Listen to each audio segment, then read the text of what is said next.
It's a harsh reality, but some people in our lives take pleasure in causing harm and chaos. Think about it. You could be sharing moments, trusting someone, only to discover they are the very source of your turmoil. Today, we dive deep into a topic that's as fascinating as it is frightening, recognizing the signs you're dealing with an evil person. Whether it's a colleague, a friend, or even a family member, these individuals can be masters of deception, hiding their true nature behind charm and charisma. Today, we're not just exploring this dark side of human behavior out of curiosity. Understanding these signs can be life-changing. The Stoics believed in the power of perception and the importance of living a life guided by reason and virtue. By identifying and understanding these toxic traits, we can protect our peace of mind and cultivate healthier relationships, staying true to the principles of wisdom and self-control. Stay with us as we uncover 5 telltale signs of an evil person. By the end of this video, you'll not only be better equipped to spot these behaviors, but also learn practical ways to safeguard your mental health and well-being. And if you appreciate what we're doing here, a simple, free favor I'll ask from you is to hit the subscribe button. Please don't skip any part of the video. You won't want to miss our special bonus section, where I'll share an effective strategy for setting firm boundaries with these individuals. Let's embark on this journey of self-awareness and resilience together. Number 1, charming and charismatic at first. When we talk about people who seem charming and charismatic at first, it's important to remember that appearances can be deceiving. These individuals often have a way of lighting up a room, making everyone around them feel special and valued. They know exactly what to say to make you feel like you've just made a new best friend. At first glance, they seem like the perfect person, witty, engaging, and seemingly interested in your life. It's easy to get swept up in their charm, thinking you've found someone truly special. However, the Stoics teach us to look beyond the surface and seek the truth through rational thought and observation. Over time, you might start to notice little cracks in their facade. Maybe they always need to be the center of attention, overshadowing others in social settings. They might talk over you, interrupt you, or even subtly put you down in front of others. These aren't just quirks or signs of an extroverted personality. They're red flags. The Stoics would advise us to observe these behaviors with a clear mind, unclouded by the initial excitement of their charisma. Imagine being at a party where this person is the life of the event, telling jokes and captivating the crowd. At first, it feels great to be in their orbit, but as the evening progresses, you realize they're dominating every conversation, making everything about themselves. When you try to share something about your life, they quickly redirect the topic back to them. This is where the principle of apatheia, a state of being undisturbed by external things, comes in handy. By staying emotionally balanced, you can see through their charming act and recognize the self-centered nature underneath. It's also crucial to pay attention to how they react when things don't go their way. A person who is genuinely kind and caring will handle disappointments and disagreements with grace and understanding. But someone who is merely playing a role to gain your trust might quickly become angry or defensive. They might lash out or try to manipulate the situation to regain control. According to Stoic wisdom, such reactions are clear indicators of a lack of virtuous character. Marcus Aurelius reminds us to be wary of those who display signs of anger and manipulation, as these are not the traits of a rational and virtuous person. The key here is to take your time and trust your instinct. The Stoics believed in the power of observation and the importance of not rushing to judgment based on first impressions. Epictetus taught that we should carefully evaluate the character of those we allow into our inner circle. So, if someone seems too good to be true, give yourself the space to observe their actions over time. Notice how they treat others, especially when they think no one is watching. True character is revealed in how a person behaves when they aren't trying to impress anyone. Remember, not everyone who seems charming and charismatic has good intentions. Some people use their charm as a tool for manipulation.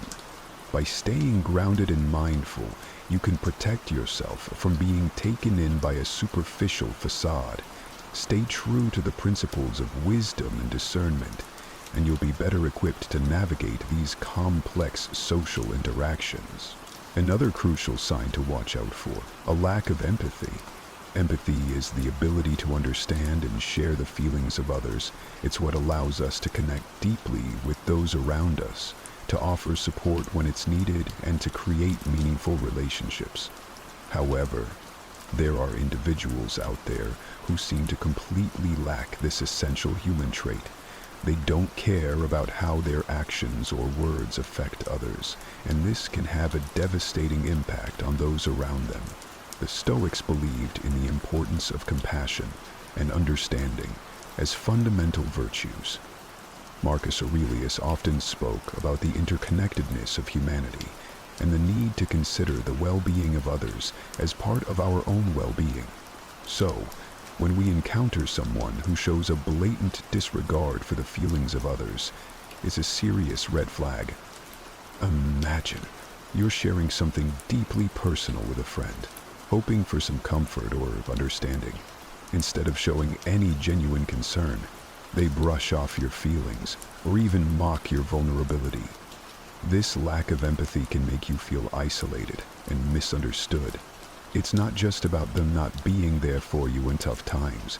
It's also about them failing to share in your joy or celebrate your successes. A person who lacks empathy won't cheer for your achievements. They might even undermine them or take credit themselves. This behavior is not just limited to personal relationships. Consider a boss who pushes their employees to the brink, showing no concern for their well-being. They might demand long hours without fair compensation, ignore requests for time off, or publicly criticize employees in a way that's meant to humiliate rather than constructively guide. This creates a toxic work environment where people feel undervalued and stressed. The Stoics would advise us to maintain our inner peace and integrity in such situations, recognizing that the lack of empathy in others is a reflection of their character, not ours. Furthermore, a lack of empathy can lead to more sinister behaviors. People who cannot empathize with others may engage in actions that are outright cruel or without any sense of guilt or remorse. They might lie, cheat, or even inflict physical harm without a second thought about the pain they're causing. The Stoic philosopher Seneca emphasized the importance of kindness and justice, teaching that our actions should always reflect our inner virtue. When someone lacks empathy, they're fundamentally disconnected from these values. Lack of empathy is also evident in smaller, everyday interactions. For example, you might notice that someone constantly interrupts conversations to talk about themselves, shows little interest in what others have to say, or fails to offer help when it's clearly needed. These might seem like minor annoyances at first, but they add up to a pattern of behavior that reveals a deeper issue. The Stoics would remind us to be observant and discerning, understanding that these small signs are indicative of a person's true character. If you find yourself dealing with someone who consistently lacks empathy, it's important to set boundaries to protect your own mental and emotional health. The Stoics believed in the importance of maintaining our own well-being and not allowing the negativity of others to disturb our peace. You have the right to distance yourself from those who drain your energy and bring you down. Another major sign of an evil person is manipulation. Manipulation occurs when someone uses deceit or cunning tactics to control or influence others to get what they want. It's a subtle, often insidious behavior that can be incredibly damaging to those on the receiving end. Manipulators are skilled at twisting situations, making you question your reality and bending your will to suit their needs. This can leave you feeling confused, powerless, and unsure of your own judgments. Let's think about manipulation from a Stoic perspective. The Stoics valued clarity of thought and the ability to see things as they truly are. They taught that our perceptions should be grounded in reality and that we should remain steadfast in our principles, no matter the external pressures. When someone manipulates you, they are attempting to cloud your perception and distort reality, making it difficult for you to stay true to these Stoic ideals. The common form of manipulation is gaslighting, where the manipulator tries to make you doubt your own memory, perception, or sanity.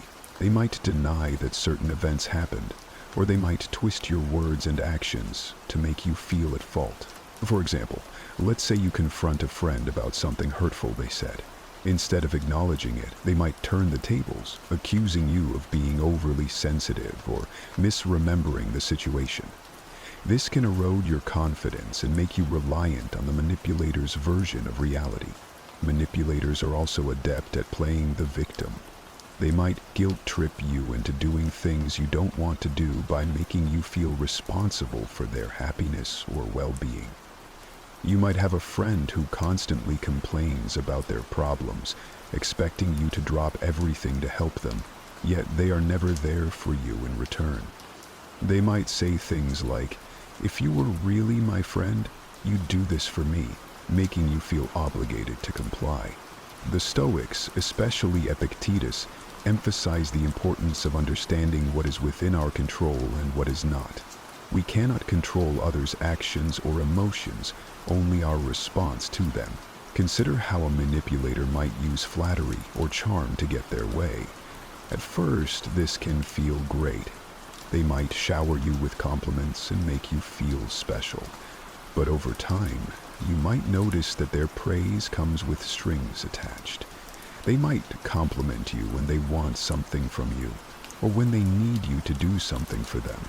This can make you feel like you owe them, or that you need to live up to their expectations to maintain their approval.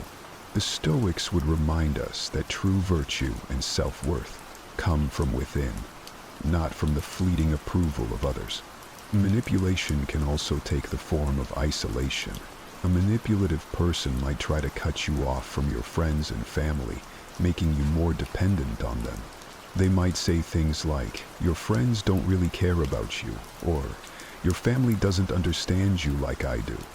This tactic makes it easier for them to control you because you become more reliant on them for support and validation. The Stoics believed in maintaining strong, supportive relationships with others, recognizing that we are social beings who thrive in community. Isolation goes against these principles, as it weakens our support network and makes us more vulnerable to manipulation. Financial manipulation is another tactic used by evil people. They might borrow money, never repay it, or they might control your finances to limit your independence. For instance, a partner might insist on managing all the money in the relationship, making you ask for permission to spend anything. This control over finances can make it difficult for you to leave the relationship or assert your independence. The Stoics would encourage us to seek self-sufficiency and independence, ensuring that we are not unduly influenced or controlled by others. Recognizing manipulation for what it is can be challenging, especially when you care about the person involved. The Stoics teach us to be vigilant and discerning, to see things clearly and to act with integrity. If you suspect someone is manipulating you, take a step back and assess the situation objectively. Are they consistently prioritizing their needs over yours? Do they make you feel guilty or unsure of yourself? Are they trying to control aspects of your life or isolate you from others? It's important to set firm boundaries with manipulators and stand your ground. Communicate clearly and assertively about what you will and will not tolerate. Remember, you have the right to your own thoughts, feelings, and actions. The Stoics remind us that while we cannot control how others behave, we can control how we respond. By maintaining our inner strength and clarity, we can protect ourselves from the harmful effects of manipulation and stay true to our values. One of the most glaring signs of an evil person: controlling behavior. This goes beyond mere preferences or quirks. It's about someone who seeks to dominate every aspect of your life, leaving little room for your own autonomy and decisions. Controlling individuals often disguise their behavior as concern or care, but underneath, it's about power and control. The Stoics, who valued personal freedom and self-control, would see this behavior as fundamentally opposed to living a virtuous life. Controlling behavior can manifest in many ways.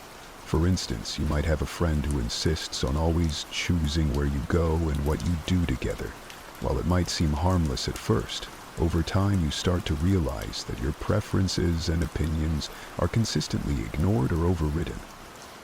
They might say things like, "I know what's best for us," or "You'll have more fun if you just listen to me." This isn't about mutual decision-making. It's about one person exerting their will over another. In relationships, controlling behavior can become even more dangerous. A partner might monitor your whereabouts, demand constant updates on your activities, and even dictate who you can and cannot see. They might go through your phone, check your messages, or insist on knowing all your passwords. This kind of surveillance and micromanagement can make you feel trapped and anxious, constantly walking on eggshells to avoid conflict. The Stoics, particularly Epictetus, emphasize the importance of maintaining your own inner freedom and autonomy, regardless of external pressures. Control can also come in the form of financial manipulation. A controlling partner or family member might take charge of all financial decisions, doling out money as they see fit, and keeping you financially dependent on them. They might say, "I handle the money because you're not good with finances." Or, "It's easier if I just take care of everything." This can strip you of your financial independence and make it difficult to leave the relationship or assert your own choices. The Stoics believed in self-sufficiency and managing your own resources wisely, viewing financial control as a form of enslavement that must be resisted. Another way controlling behavior shows up is through isolation. A controlling person might try to cut you off from friends and family, claiming that they're the only one who truly understands or cares about you. They might criticize your loved ones, saying things like, "Your friends don't really care about you," or "Your family is toxic." Over time, you might find yourself increasingly isolated, relying solely on the controlling person for support and companionship. The Stoics recognize the importance of community and supportive relationships, seeing isolation as detrimental to both personal growth and well-being. Controlling individuals also often use threats and intimidation to maintain their power. They might threaten to leave you, harm themselves, or even hurt you if you don't comply with their demands. This creates an environment of fear and anxiety, making it difficult to think clearly or make decisions that are best for you. The Stoics, especially Seneca, taught that we should face our fears and not allow others to intimidate us into submission. True courage and wisdom lie in standing firm against such threats and reclaiming our own power. It's important to understand that controlling behavior is about more than just wanting things done a certain way. It's about fundamentally undermining your ability to make your own choices and live your own life. The Stoics would advise us to recognize these behaviors for what they are: an attack on our autonomy and a violation of our personal freedom. By staying true to our values and maintaining our inner strength, we can resist the influence of controlling individuals and reclaim our right to live freely. If you find yourself dealing with someone who exhibits controlling behavior, it's crucial to set firm boundaries and assert your independence. Communicate clearly about your needs and limits, and don't be afraid to seek support from others who understand your situation. Remember, the Stoics teach us that we cannot control others, but we can control our own reactions and decisions. By staying grounded in our principles and valuing our own autonomy, we can protect ourselves from the harmful effects of controlling behavior and live more authentic, fulfilling lives. Another unmistakable sign of an evil person is pathological lying. This goes beyond the occasional white lie that most people tell. Pathological liars deceive constantly, often without any apparent reason. They fabricate stories, manipulate facts, and distort reality to suit their own needs or to gain an advantage over others. This behavior can be incredibly damaging to relationships, eroding trust and creating a web of deceit that's difficult to untangle. The Stoics valued truth and integrity above all else. They believed that a virtuous life was grounded in honesty and that deceit was a fundamental betrayal of one's character. Marcus Aurelius emphasized living in accordance with nature, which means aligning our actions with truth and reason.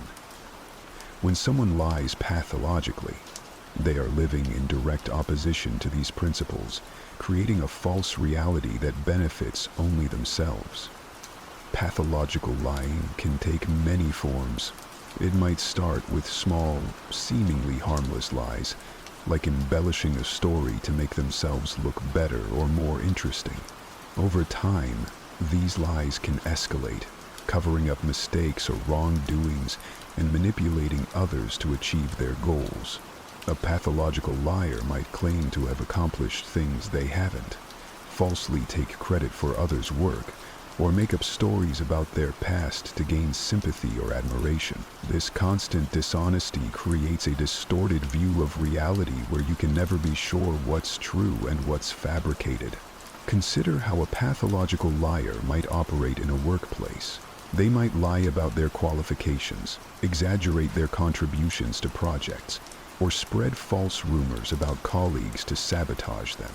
This can create a toxic environment where trust is undermined, and people are constantly on edge, unsure of who to believe. The Stoics would advise us to remain steadfast in our own integrity, not allowing ourselves to be swayed by the deceitful actions of others. Epictetus taught that we should focus on what we can control, our own thoughts and actions, and not be disturbed by the dishonesty of those around us. In personal relationships, pathological lying can be even more destructive. Imagine being in a relationship with someone who constantly lies about their whereabouts, their past, or their feelings.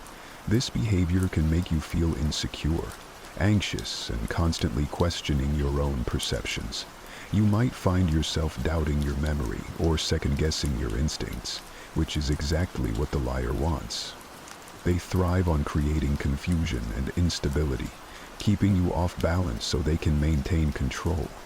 The Stoics would remind us to trust our own judgment and not be swayed by the manipulations of others. Seneca taught that true peace comes from within, and that we should not allow the deceit of others to disturb our inner tranquility.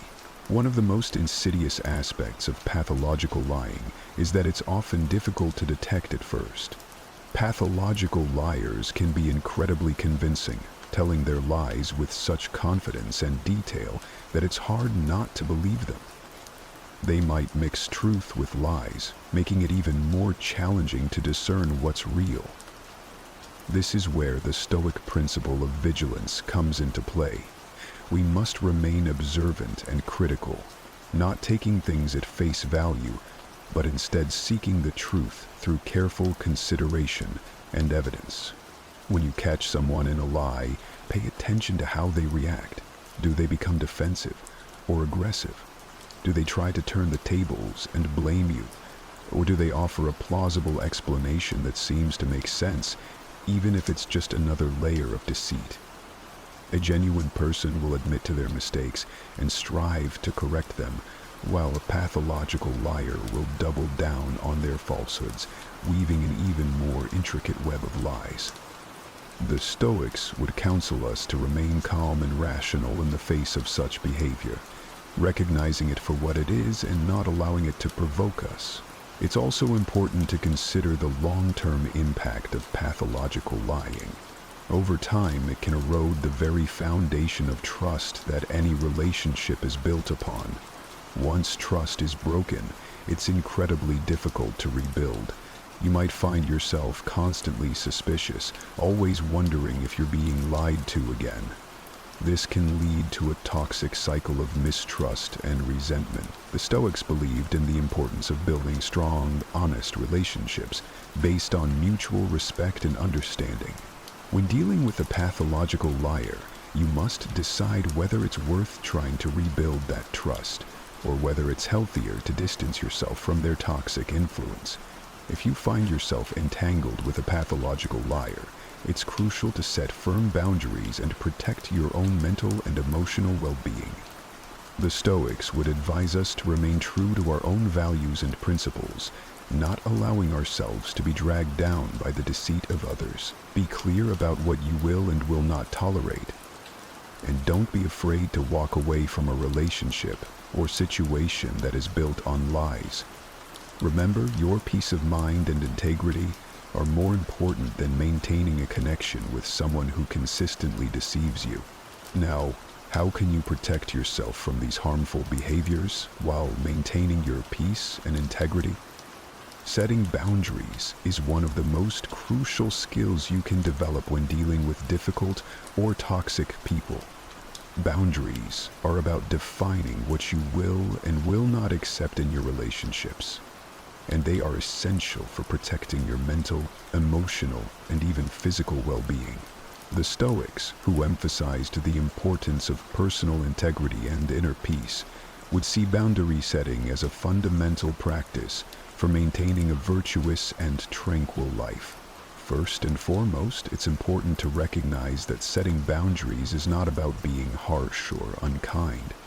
It's about respecting yourself and ensuring that others respect you as well. The Stoics believed in the importance of self-respect and living in harmony with our true nature. By setting clear boundaries, you are not only protecting yourself, but also fostering healthier interactions with others. When it comes to setting boundaries, clarity is key. You need to be specific about what behaviors you will not tolerate and communicate this clearly and assertively. For example, if you have a friend who frequently belittles you or puts you down, you might say, "I appreciate our friendship, but I won't tolerate being spoken to in a disrespectful manner. If this continues, I will have to distance myself." This approach is direct and leaves no room for misinterpretation. According to Stoic principles, this kind of clear communication helps maintain order and respect in relationships. Another important aspect of setting boundaries is consistency. It's not enough to state your boundaries once and expect others to adhere to them without reminders. You must consistently enforce your boundaries, even when it's uncomfortable or difficult. The Stoics, particularly Epictetus, emphasized the importance of discipline and perseverance. By consistently upholding your boundaries, you demonstrate self-respect and teach others how to treat you. If someone repeatedly crosses your boundaries, it's a clear sign that they do not respect you or your limits, and it may be necessary to reassess the relationship. It's also important to remember that setting boundaries is not a one-time event, but an ongoing process. As relationships evolve, your boundaries may need to be adjusted. For instance, in a work environment, you might need to set boundaries around your availability and workload to prevent burnout. You could say to a colleague or supervisor, "I am happy to help with this project, but I cannot take on additional tasks beyond my current responsibilities." The Stoics would advise us to balance our duties and not overextend ourselves to the detriment of our well-being. One of the most challenging aspects of setting boundaries is dealing with the pushback or resistance you might encounter. People who are used to getting their way, especially those with controlling or manipulative tendencies, may not take kindly to your newfound assertiveness. They might react with anger, guilt-tripping, or even attempts to undermine your confidence. The Stoics teach us to remain calm and steadfast in the face of such challenges. Marcus Aurelius wrote about the importance of maintaining our composure and not being swayed by the negative emotions of others. When you encounter resistance, Stay firm and remind yourself that your boundaries are necessary for your well-being. In some cases, setting boundaries might mean making difficult decisions, such as distancing yourself from certain individuals or even ending relationships that are toxic or harmful. This can be a painful process, but it's essential for preserving your mental and emotional health. The Stoics would remind us that our primary responsibility is to our own virtue and well-being.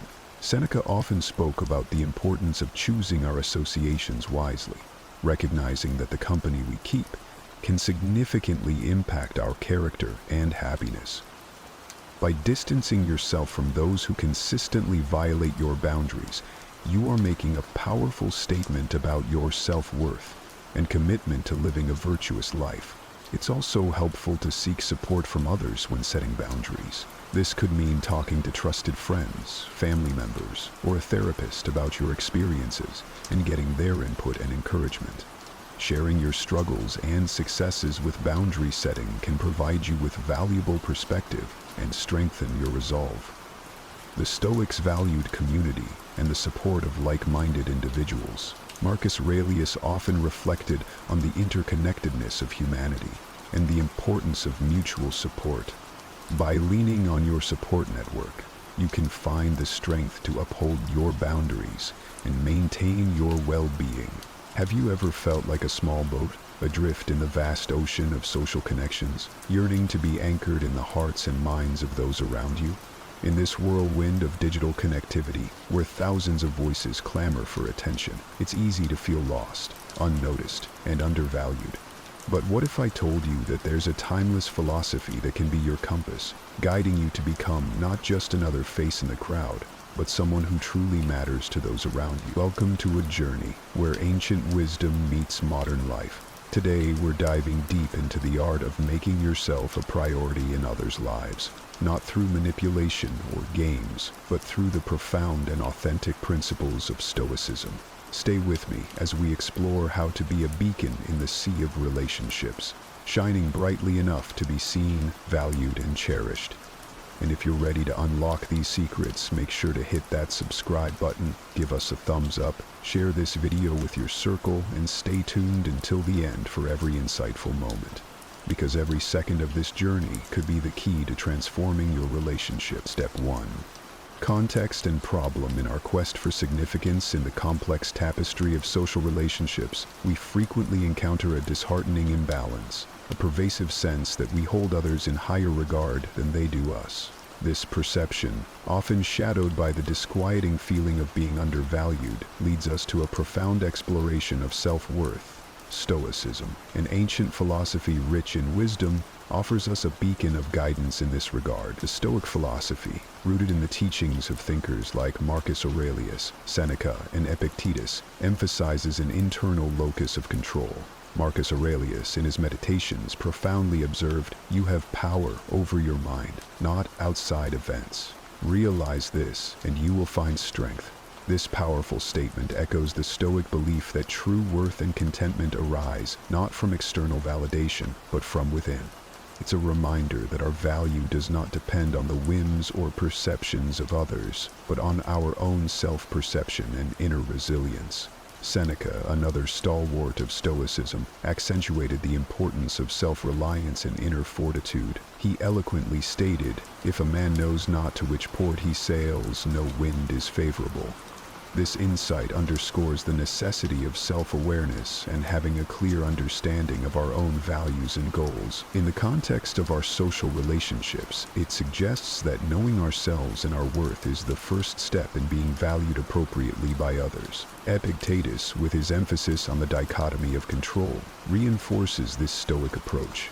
He argued that we must focus on what is within our power, our responses, our attitudes, and our actions, and let go of our concern over how others perceive us. This detachment from external validation is liberating and empowers us to cultivate a sense of self-worth that is independent of others' opinions. The Stoic approach to finding worth within oneself resonates with contemporary psychological theories as well.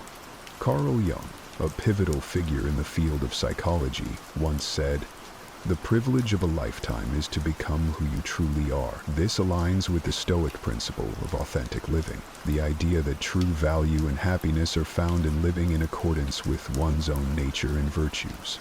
Step 2. Solution and application. In this exploration of strengthening our significance in the lives of others, we turn to the rich wellspring of Stoicism and the broader landscape of philosophical thought for practical methods. The focus here is not on manipulation or superficial tactics, but rather on fostering a wise and sincere approach to building authentic, high-value relationships.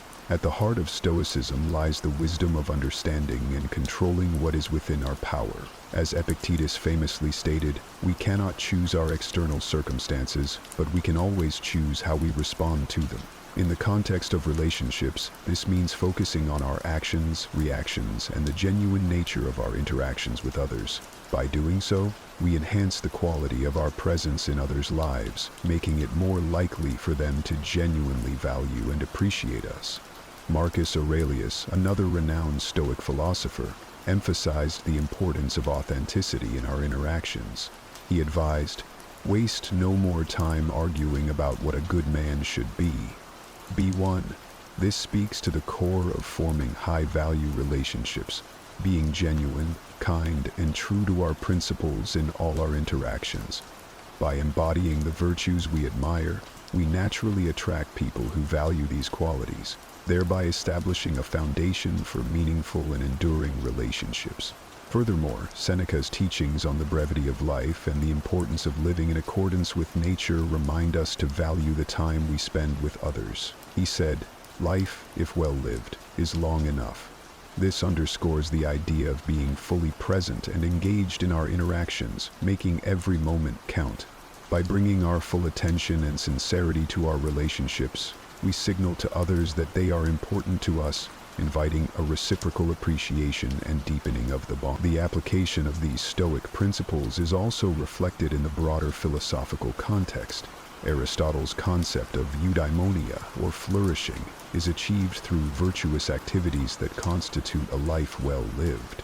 In the realm of relationships, this translates to engaging in interactions that are mutually enriching, honest, and respectful. By striving for personal excellence in how we treat others, we cultivate relationships that are not only valuable but also contribute to our overall well-being and fulfillment. Carl Jung's insights into the psyche further illuminate this approach. He believed in the power of individuation, the process of becoming aware of oneself and the world around us. Jung stated, "The meeting of two personalities is like the contact of two chemical substances. If there is any reaction, both are transformed." This perspective encourages us to engage in relationships as whole, self-aware individuals, capable of profound connections that transform and enrich both parties. Step 3. Stoic principle. The Stoic philosophy, deeply rooted in the wisdom of thinkers like Marcus Aurelius, Seneca, and Epictetus, provides profound insight into the nature of relationships and self-worth. The saying, "Show me your friends and I'll tell you who you are," reflects not just the impact of our social circle on our identity, but also the significance of reciprocity in relationships. Stoicism encourages us to examine these dynamics closely, particularly the value we assign to ourselves and how this is reflected in our interactions with others. Marcus Aurelius, a prominent Stoic philosopher and Roman emperor, emphasized the importance of self-reflection in understanding one's value in relationships. He believed in looking inward to find true worth rather than seeking validation externally. Aurelius famously said, "The value of a man is measured by the value he places on himself." This highlights the Stoic principle that our self-worth should not be excessively dependent on others' perceptions or priorities. Instead, it should be grounded in our own understanding of our value and contribution. Seneca, another key Stoic figure, spoke about the balance between being social beings and maintaining our independence. He advised, "Associate with people who are likely to improve you." This suggests choosing relationships that are mutually beneficial and uplifting, rather than being in ones where we feel undervalued or neglected. Seneca's guidance implies that being needy or overly dependent on others for our sense of self-worth can lead to unfulfilling relationships. Instead, we should cultivate relationships that encourage mutual growth and respect. Epictetus, known for his teachings on control and acceptance, also touches upon this subject. He said, "We cannot choose our external circumstances, but we can always choose how we respond to them." Applying this to relationships, it means understanding that we may not always be a priority for others, and that's okay. What we can control is how we respond to this realization and how we value ourselves in these dynamics. Western philosophy and psychology echo these sentiments. Aristotle spoke of the golden mean, where virtue lies in finding a balance, in this case between valuing oneself and valuing others in a relationship. Carl Jung, a prominent psychologist, emphasized the importance of individuation, where understanding and integrating aspects of oneself leads to personal growth and healthier relationships. Step 4.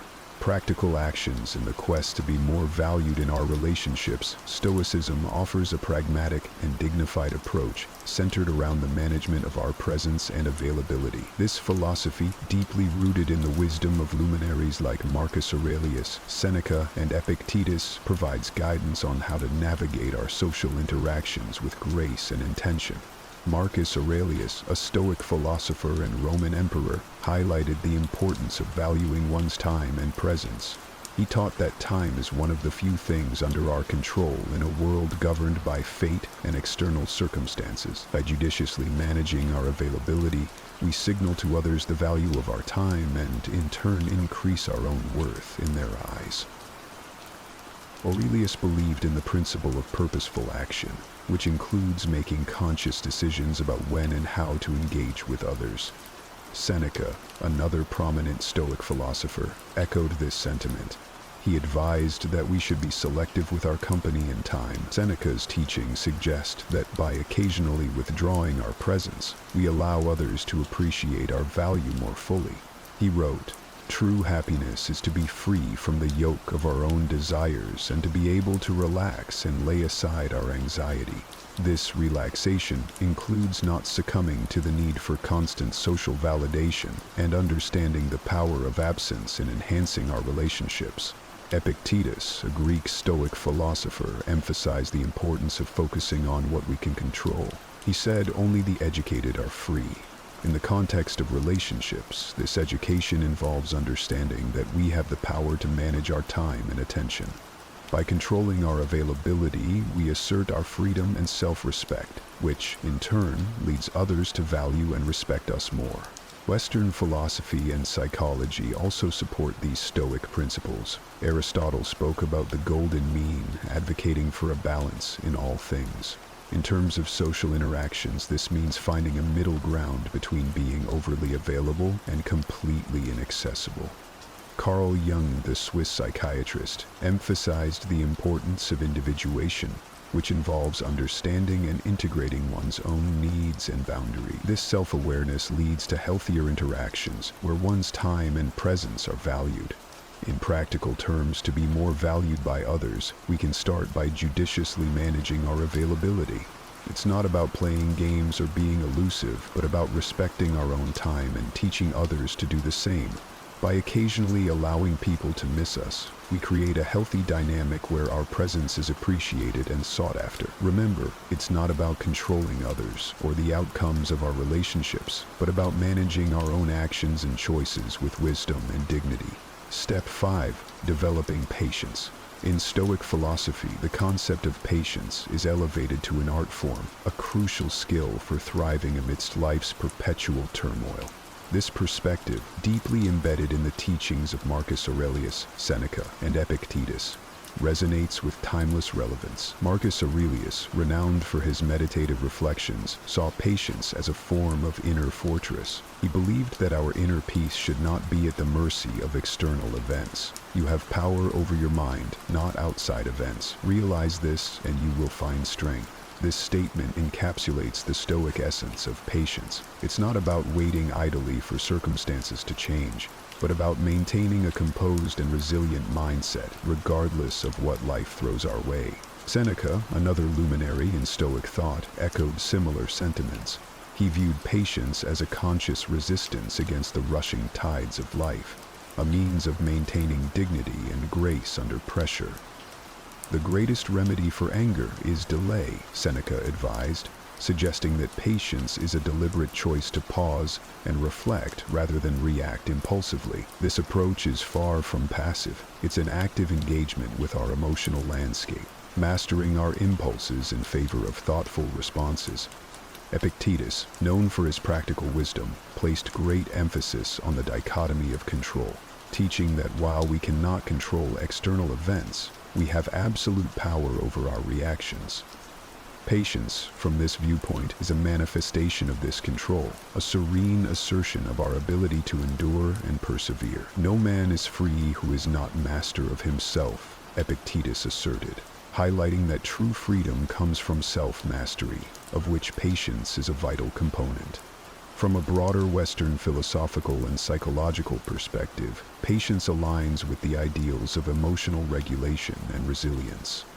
Aristotle's concept of the golden mean advocates for a balanced approach to life, suggesting that patience is a midpoint between passive inaction and rash impulsiveness. Carl Jung's focus on individuation, the process of becoming aware of oneself, aligns with the Stoic practice of patience. By understanding and managing our emotions, we attain a level of self-awareness and maturity that enhances our interactions with others and our environment. In contemporary terms, practicing patience means embracing the present moment without being overwhelmed by the desire for immediate results or responses. It's about maintaining composure in a fast-paced, often chaotic world. This quality makes us more attractive to others because it exudes confidence and stability. People are naturally drawn to those who display calmness and resilience in the face of adversity. Step 6. Self-prioritization.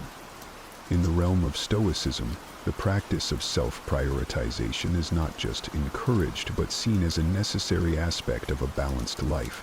This notion finds echoes across various Western philosophical and psychological thoughts, emphasizing the importance of valuing oneself to be valued by others. Marcus Aurelius, a prominent Stoic philosopher, highlighted the significance of self-regard. He famously stated, "If you do not have respect for yourself, no one else will." This quote underscores the Stoic belief that self-respect is the cornerstone of how others perceive and treat us. When we prioritize our needs and learn to say no, we communicate to others that our time and energy are precious and deserve respect. Seneca, another Stoic thinker, argued for the virtue of self-care. He believed that caring for oneself is essential to living a fulfilled life.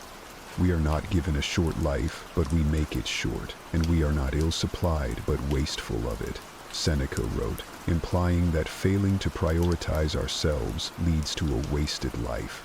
By saying no when necessary, we manage our resources wisely and lead a life of quality, not just in terms of time, but in our relationships and endeavors.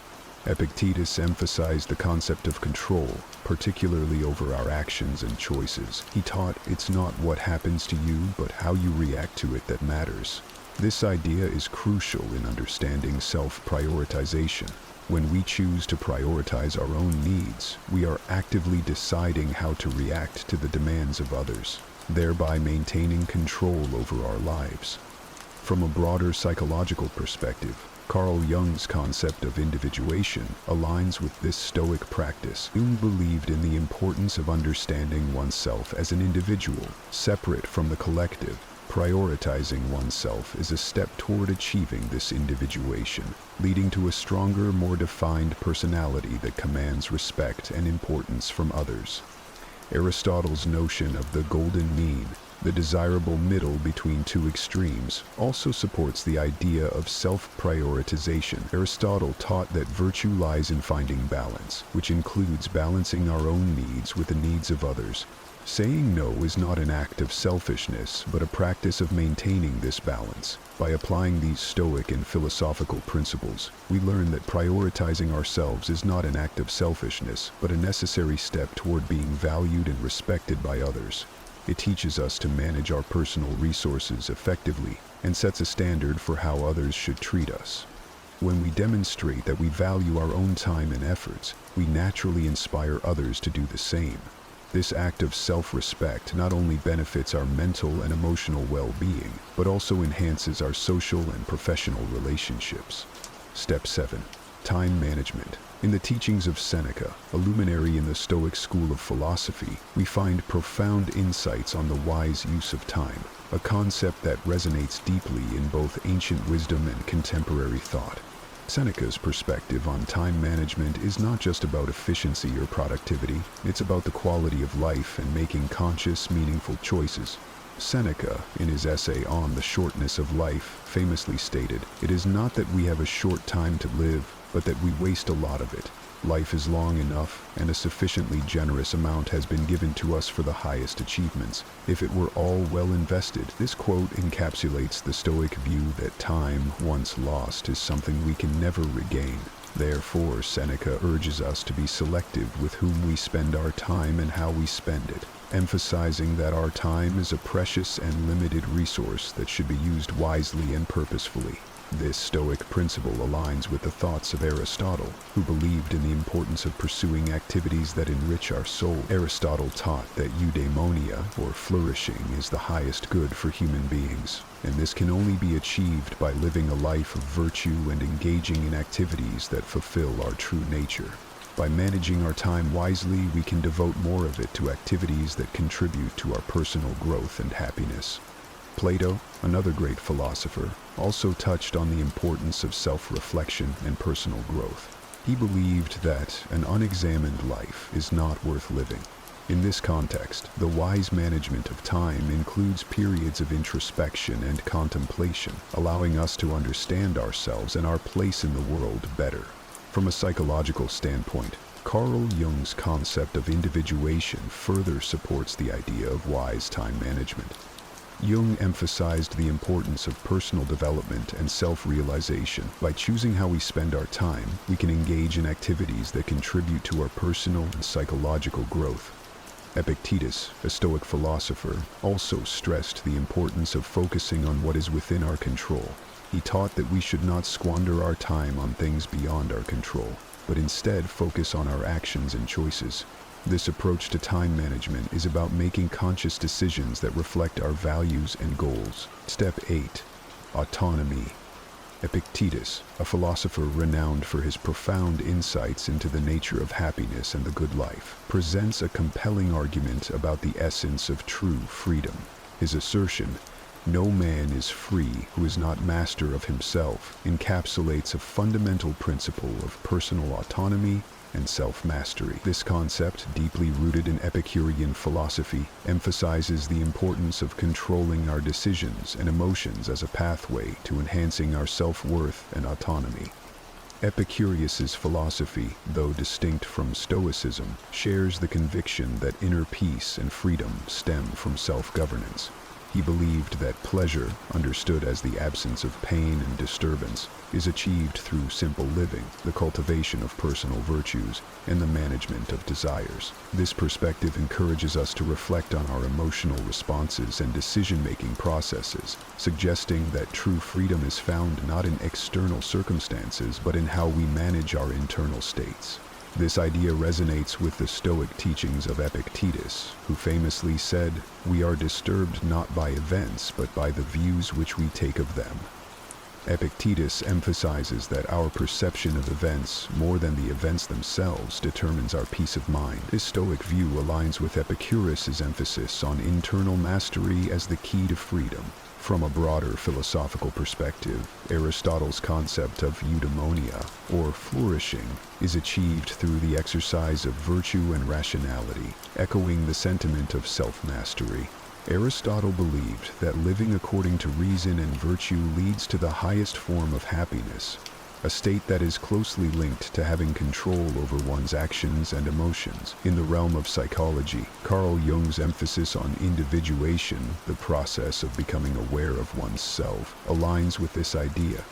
Jung believed that becoming conscious of our inner world and integrating different aspects of our personality leads to psychological wholeness and autonomy.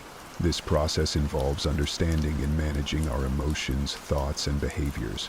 much like what Epictetus and the Stoics advocate. Plato's philosophy also underscores the importance of self-governance. In his dialogues, Plato often explores the theme of ruling oneself as a precondition for ruling others. He suggests that self-mastery and the ability to govern one's passions and impulses are essential for a harmonious and virtuous life.